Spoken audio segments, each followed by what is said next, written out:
Hi there, this is Ranjit, and in this video let's do the unboxing and have a first look at this Motorola Edge Plus. And this is a flagship Android phone by Motorola. And guys, if you recall, this is the flagship by Motorola after about almost 3 years, almost 4. 2016 was their last flagship. And again, this one runs on the Snapdragon 865 SoC. And it's very strange that in India they have launched the 12GB RAM variant that comes with 256GB of storage. So it's the higher end variant that is coming, and the retail price is about 75,000, but you can get about 7,500 rupees instant discount. I'll talk about the pricing later on, but let's see the phone itself and have a look. It's supposed to have one of the most powerful stereo speakers in the industry, it claims. So let's have a look. And here is the device itself, and let's just take this out. Let me just peel this off.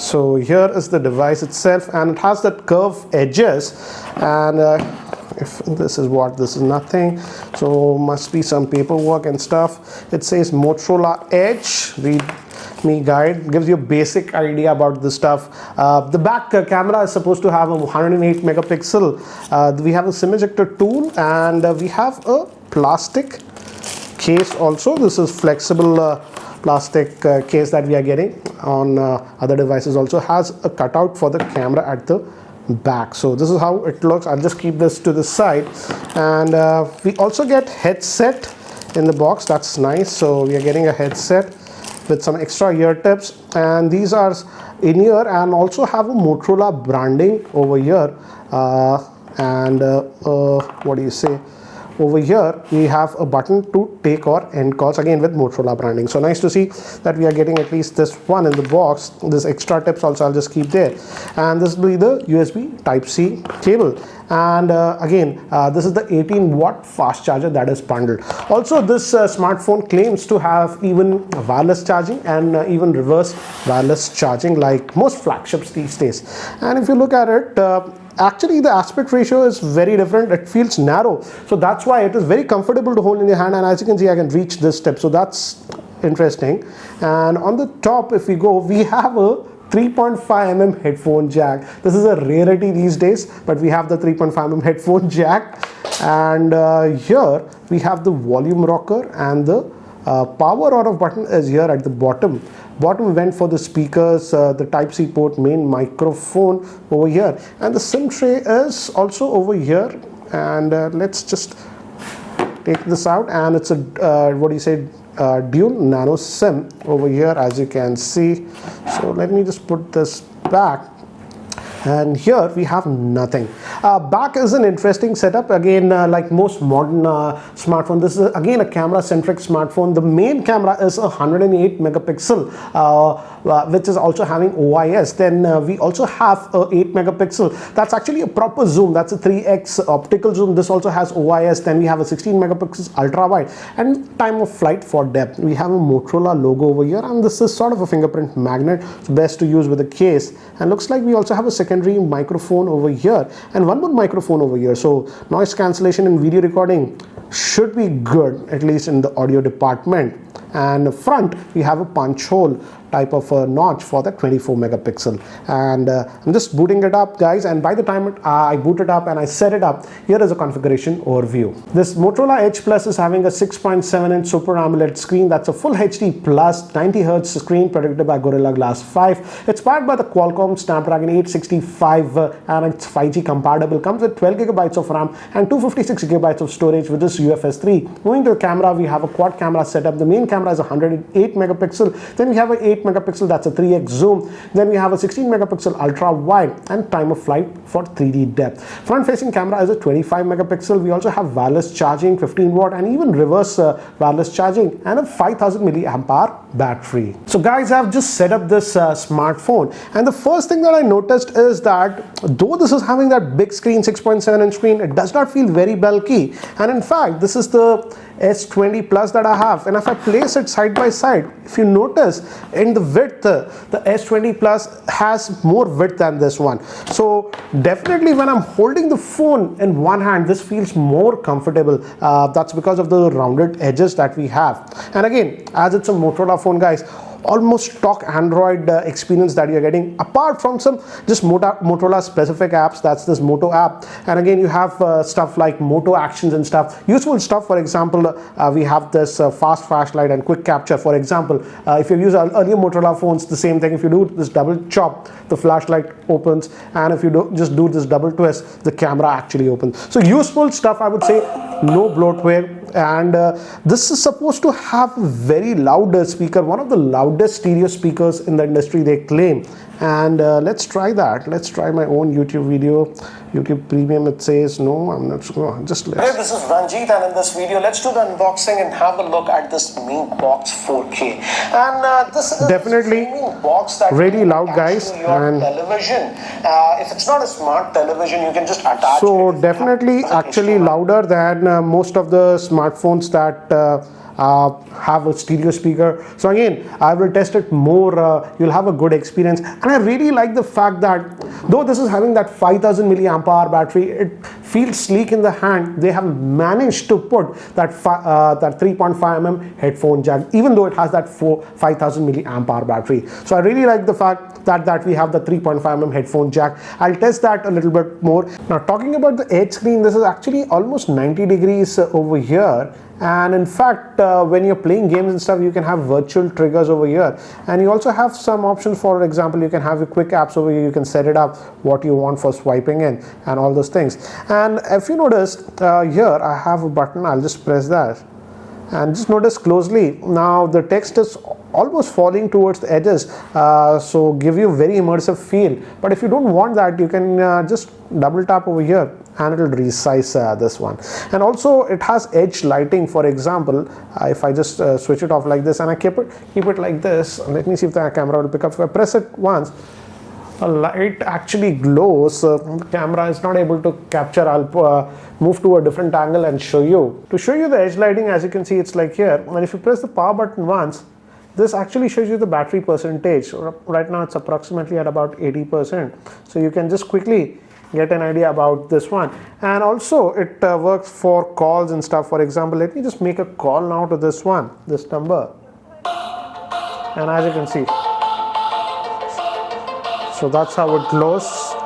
So again, some cool effects with edge lighting. Under the hood, if you notice, almost stock Android experience that you are getting. And if I go towards this settings over here, again, as you can see, almost stock experience that you're getting. And the thing is that in terms of display, you can go up to 90 hertz on this one. As you can see, 90 you can go. I'll just set it to 60 hertz because of my camera, but that's what. And I'm using the full gesture mode, again, like Pixel devices. So you just do this for going to the back, and this for your multitasking tray. And because of the Snapdragon 865, again, very, very fluid. And I'm still surprised that they're giving the 12 gigabytes of RAM. So again, even for heavy multitasking and stuff, it should be fine. Again, it feels so fluid when I'm using this one. You have the edge screens over here, and it'll take a little bit while to get used to the same. And if you look at about the device, as you can see, out of the box it comes with Android 10, so you don't have to worry about that. And let me just look at the storage, how much storage is left. And out of that 256 gigabyte, 237 gigabytes of space will be available to you. So that's also nice. But again, I feel they should have also launched the 8 gigabyte RAM variant with 128 gigabytes. That could have been at a lower price. But again, we are getting this, as you can see.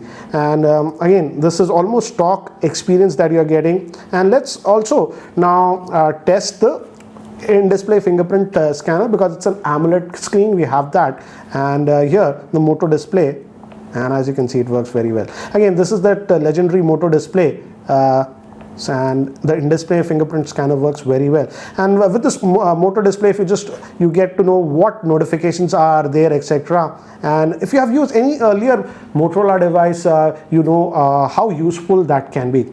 And I like the screen quality also. It looks actually good. And in terms of brightness, also looks like it can go very bright. As you can see, it's gone crazy bright, but you get an hang. So looks like nice. And I will definitely test out the 3.5mm headphone jack, because that's now sort of a rarity on Android smartphones. Let's also now look at the camera because this has that 108 megapixel camera. If you look at it over here, the main three cameras, the first is that 108 megapixel with optical image stabilization. Then we have a 3x proper zoom camera, that's 8 megapixel. This also has OIS, so you can zoom in. And then we have a 16 megapixel that's actually ultra wide. And in fact, with this camera, Motorola claims that they can also do that close-up macro photography. And this fourth one is actually that time of flight for 3D stuff. Front facing, this that punch hole notch, 25 megapixel. So let's open this up, and right away it gives you an idea about the various modes that we have: portrait, cutout, macro, night vision, and all those things. And let's just go back to the default, and here it is suggesting us to go to the macro mode, and here from here you can go to that 3x zoom. And again, it's optical, guys. It's asking me to set up. Notice how fast it is, and this is the ultra wide. So again, because of the Snapdragon 865, the processing is very, very fast. As you can see, you get that background blur and stuff, and you can adjust the exposure from here. Again, very quick. And here are your different modes. You can definitely go. Let's go to the macro. I'm curious to see. If I go to the macro, and let's just go close up to this, and as you can see how close I'm able to go. So definitely the macro stuff is also interesting. We have that. Then we have the portrait mode and all these things. Again, I'll need a human subject, but yeah, as you can see, background blur, if you notice, in the background you are able to see, but I'll test it a little bit more. So you have all these modes, and let's look at the front facing camera now. This is the front facing camera, and looks like the portrait mode, face beauty mode is there, and I'll just shut that off. So you have that, and you have the timer and other modes also for the front facing camera. What is this? So auto and manual, even have a manual mode for the front facing camera.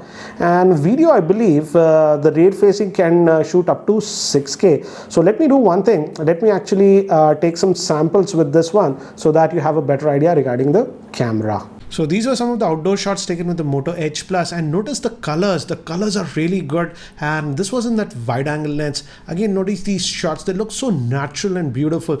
I really like the color reproduction. Even in the wide angle mode, it's not stretched. This was taken in the wide angle mode, this was taken in the regular mode, and this is that 3x zoom. It really zooms in, and these are again some more samples that I took. And again, notice the color reproduction and the natural background blur that I'm getting. This was taken in the wide angle lens, this was in the regular mode, and this was in the portrait mode.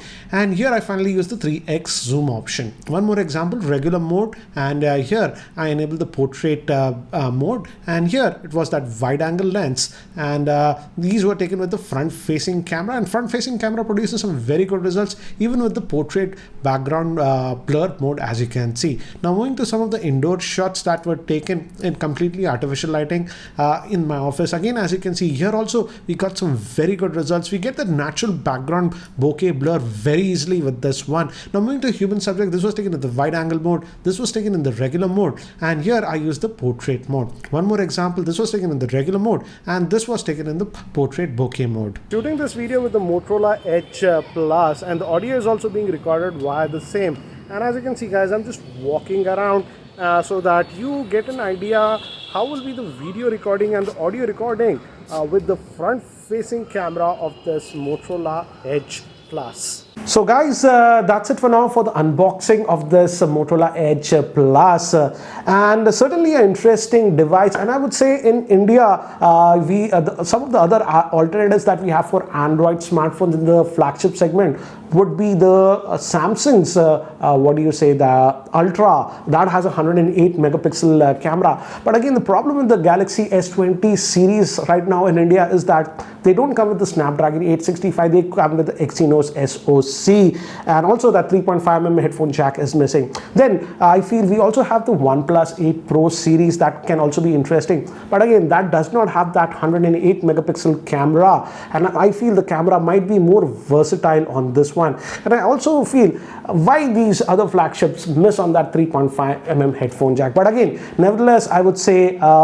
if you're a sort of an Android user and are looking for a flagship Android phone, now certainly we have a lot more choices available in India. Coming down to the pricing, the MRP of this one is 75,000, but again, I was checking Flipkart and they have an instant discount of 7,500, so it's indirectly about 67,500. And guys, remember that in India, strangely, we are getting the higher end variant that comes with 12 gigabytes of RAM and 256 gigabytes of storage, whereas most of the other vendors are still giving 8 gigabytes of RAM and 128 gigabytes of storage in their base variant. So again, you have to decide if it's right for you or not. I don't want to give a verdict as of now, but certainly an interesting product. Regarding the speakers, I felt it was very loud.